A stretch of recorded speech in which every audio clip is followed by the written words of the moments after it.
Hi everyone, it's Caroline here and I teach English on italki.com. We often learn to express our likes and dislikes in elementary or beginner's level English, and sometimes we never go beyond I don't like cleaning, which is true, and I like eating, which is also true. So by the end of this lesson, you will have learnt 6 new phrases to help you express your likes and dislikes as an advanced speaker. So let's get started.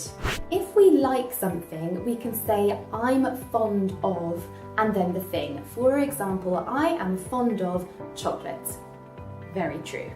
If we really like something, we can say I adore and then this thing. For example, I adore going to the cinema.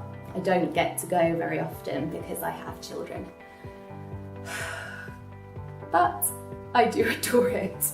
And if we really like something, we can say I can't get enough of and then this thing.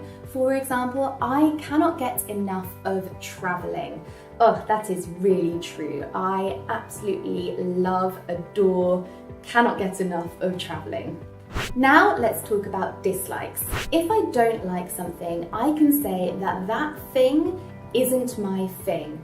For example, exercise isn't my thing. I know, I should exercise. Maybe next year. If we really don't like something, we can say I can't stand or I can't bear and then that thing. For example, I can't bear washing the dishes. I bet you can imagine my house is very messy right now. It's not too bad. And if we really dislike something, then we can use I detest. For example, I detest mushrooms.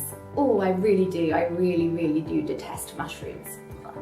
Now leave a comment below to let me and italki know what your likes and dislikes are using the phrases that I've taught you. Thank you so much for watching. Don't forget to subscribe to italki's YouTube channel, and you can book a class with me on italki.com by following the link in the description below. So I hope to see you in class soon, and I can't wait to hear about what you like and what you don't like. Bye.